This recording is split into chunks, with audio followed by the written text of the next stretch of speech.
much to worry about, so much to do, and with no real guidance in the room. No one to say no to John Bolton when he goes into his Dr. Strangelove mode.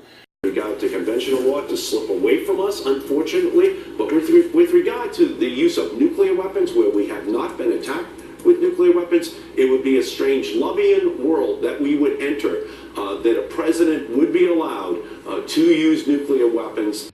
The other thing I think that the problem with Washington coverage is we tend to think of generals as out of Dr. Strangelove. Chris, you've been in this business a long time. Have you met any dumb generals? Thank you for joining us. I do think he has an inability to remember anything. I mean, I'm serious. I mean, he 3 times met with the Russian ambassador, apparently, or at least he won't deny it, and now he can't remember any of those meetings. I mean, I don't know how many times. I think if I met with a Russian ambassador, I'd remember it, especially this guy, Kislyak. He looks like a character out of Dr. Strangelove. I mean, he really does look like the Russian ambassador. In the form of a crucifix, is there any way that was an accident of art?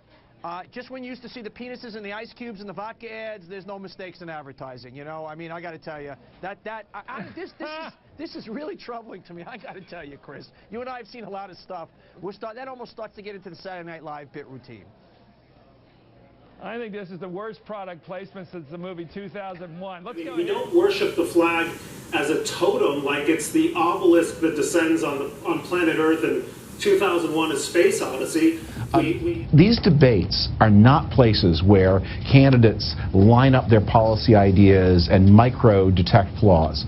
This is like a scene from 2001 with the apes and the bones. These are dominance contests.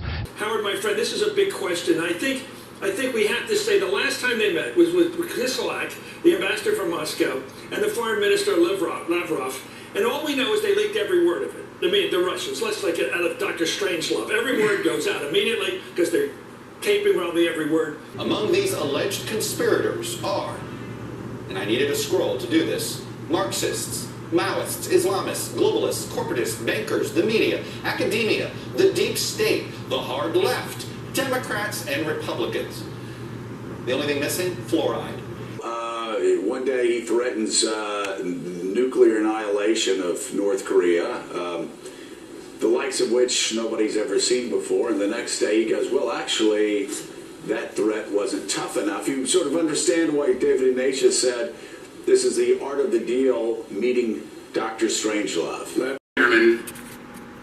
The I am Spartacus moment Cory Booker was referring to came when Cory Booker's Democratic colleagues at the hearing publicly joined in his defiance of the committee rules, which... Right. You know, you and I, Jennifer, were talking before the program, I felt like, you know, I'm Spartacus. Yeah. It's one of those great moments in the movie, that great movie where the people all stood up and said, I'm him. Right. And they all got crucified. Literally, in that case.